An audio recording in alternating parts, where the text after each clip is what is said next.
हरियाणा की हर अपडेट के लिए बेल आइकन दबाएं और सब्सक्राइब करें STV हरियाणा न्यूज। तो शक है कि लॉकडाउन के दौरान कुछ जो है इलीगल तरीके से या नियमों से विपरीत जाके रजिस्ट्रियाँ हुई हैं, इसको लेकर क्या कहेंगे? सरकार में बैठे कुछ लोग तो ये भी कह रहे हैं कि जो घोटाला सरकार में आज हो रहा है हमने उसको स्वयं उजागर किया है। अगर स्वयं उजागर किया है तो फिर इसकी न्यायिक जांच भी करा लेनी चाहिए। ये जो रजिस्ट्री घोटाला है, ये अब तक के जितने घोटाले हैं उनमें से एक बहुत बड़ा घोटाला है। बहुत थोड़े दिन में बहुत बड़ी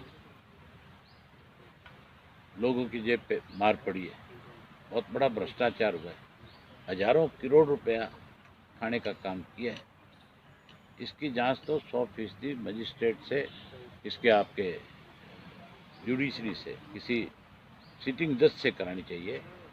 जो प्रदेश के हाई कोर्ट के जज हैं उनमें से किसी एक जज की जिम्मेवारी ये लगवानी चाहिए। कोर्ट को देना चाहिए मामला, उनको कहना चाहिए चीफ जस्टिस से कि इसकी जांच आप किसी अपने सिटिंग जज से कराओ, ताकि लोगों के सामने जो ये कहते हैं कि हम भ्रष्टाचार पे रोक लगा रहे हैं, अंकुश लगा रहे हैं, हम इसका सरलीकरण करने जा रहे हैं इसलिए हमने रोक दिया, ये सब बहानेबाजी है। तो इन्होंने लूटने का काम किया है। 1199 रजिस्ट्री हुई है, एक एक रजिस्ट्री में 2 लाख से लेकर के 10-10 लाख रुपए तक का लेन देन हुआ है, कोई थोड़ा लेन देन नहीं है। 2 ऐसी रजिस्ट्रियाँ भी हुई है जिस गांव के ऊपर, जो चीमा गांव है, जिस पे सुप्रीम कोर्ट का एक आदेश है कि यहाँ कोई रजिस्ट्री नहीं होगी, वो 900 मीटर के दायरे में आता है, उस गांव के अंदर भी 2 रजिस्ट्री हुई है। तो किस तरह से सुप्रीम कोर्ट के आदेश की भी धज्जियाँ उड़ी है और किस तरह से इन्होंने पिछले इन 3-4 महीनों में रजिस्ट्री के नाम के ऊपर लूट मचाई है। ये बात तो तहसीलदार खुद कहते हैं, ये बात तो तहसील में बैठे लोग खुद बता रहे हैं कि भाई हम क्या करें, हमारी मजबूरी है, अगर आप पैसा नहीं दोगे तो हम आपकी रजिस्ट्री नहीं करेंगे। जब कोई पूछता है भी पैसे किस चीज़ के दें, तो कहते हैं भाई पैसा हमें ऊपर देना है। ऊपर या तो पैसा चीफ मिनिस्टर के पास जाता होगा, या चीफ मिनिस्टर पे नहीं जाएगा तो जिसके पास डिपार्टमेंट उस मंत्री के पास जाता होगा। तो चीफ मिनिस्टर पे तो जाता, तो चीफ मिनिस्टर इस पर रोक नहीं लगाता, फिर चीफ मिनिस्टर कहता भी नहीं रजिस्ट्री शुरू रखो। इसका मतलब चीफ मिनिस्टर ने रोक इसलिए लगाई है कि इसका पैसा उस महकमे का जो मंत्री है उसकी जेब में जा रहा है। उन्होंने लूट मचा रखी है और उस लूट को मुख्यमंत्री ने जब रोका तो फिर मंत्री आकर के सफाई देने लग गया कि हम इसका सरलीकरण करना चाहते हैं। सरलीकरण थोड़ा ही करना चाहते हैं, कैसे लोगों को लूटा जाए उसके लिए योजनाएं बनाई जा रही है। सर, आपकी सरकार में रहे हुए हैं तो आपको ने भी रजिस्ट्री का प्रोसीजर पता हो। क्या लगता है कि सरकार ने लगभग करीबन 1 महीने की ही मोटा मोटी हर तरह की ये रोक लगाई हुई है, तो क्या 1 महीने में रजिस्ट्री के जो डिजिटाइज है, जो सरलीकरण का जो प्रोसेस है, वो पूरा हो जाएगा? ये सब फालतू की बातें हैं, लोगों का ध्यान बांटने की बात है।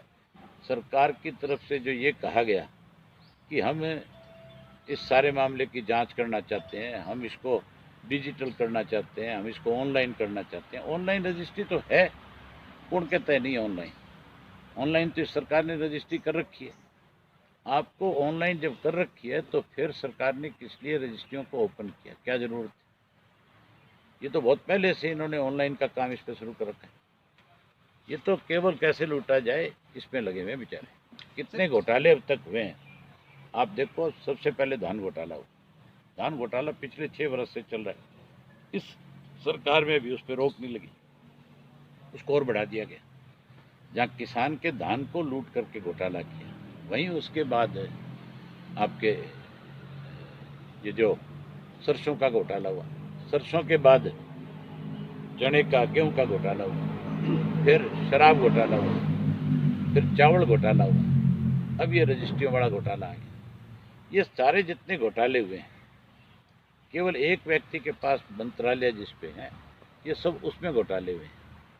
इसका मतलब एक आदमी पूरे प्रदेश के अंदर दोनों हाथों से लूटने में लगा हुआ है।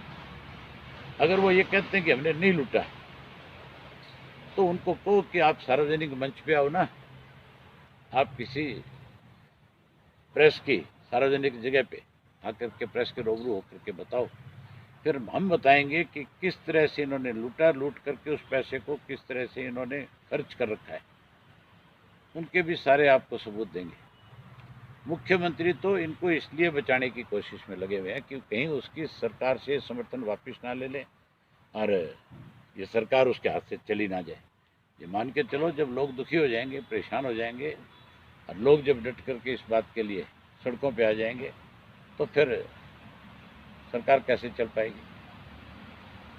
इसलिए मुख्यमंत्री अगर अपने आप को ये कहते हैं मैं ईमानदार हूँ, तो मुख्यमंत्री को तुरंत जांच के आदेश करने चाहिए।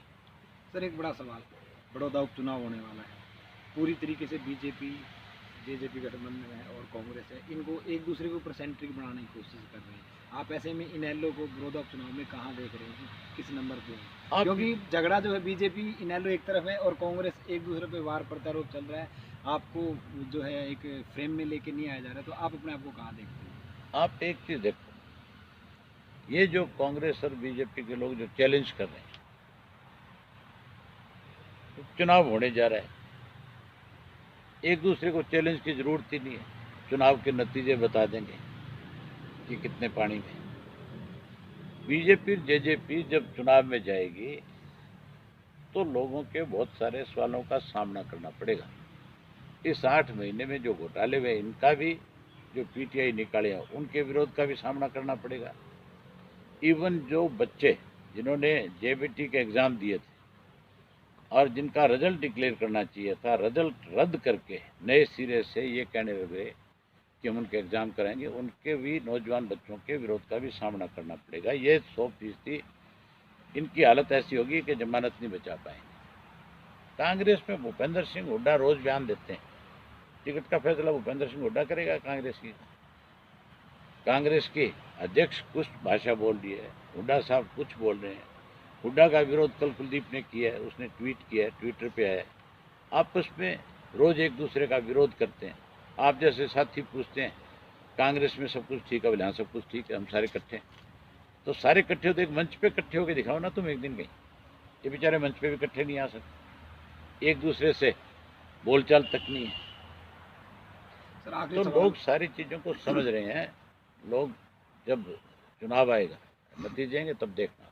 सर आखिरी सवाल कि बीजेपी ने 2024 तक किसानों की आय दोगुनी करने का लक्ष्य रखा है और उसके तहत अभी 3 अध्यादेश आए हैं, जिसमें मंडी का भी है, किसानों से संबंधित है और एक अध्यादेश और है। और कहना है ये तीनों जो अध्यादेश है, ये किसान का डेथ वारंट है, जिसके ऊपर सरकार ने दस्तखत कर दिया। ये लागू अगर हो गए तो फिर किसान जो है वो लेबर बन जाएगी। किसान अपनी मर्जी से कोई फसल नहीं बो सकेगा, किसान अपनी मर्जी से कहीं कोई फसल बेच नहीं सकेगा। किसान जो है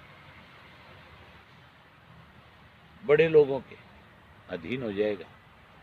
वो उसकी फसल कब खरीदे, कब पैसे दे, किस्तों में दे, कैसे दे, इन सब चीज़ों की दिक्कत आने वाले समय में किसान के सामने आएगी। हम इसका ऑलरेडी विरोध कर चुके हैं। अभी महामहिम से टाइम मांगूंगा, उनसे मिलकर के भी हम अपना विरोध करेंगे इस बात के लिए। लोगों में जाएंगे, लोगों से चर्चा करेंगे, लोग जो फैसला इस पे लेंगे हम लोगों के साथ खड़े होकर के इस लड़ाई को लड़ेंगे। Thank you.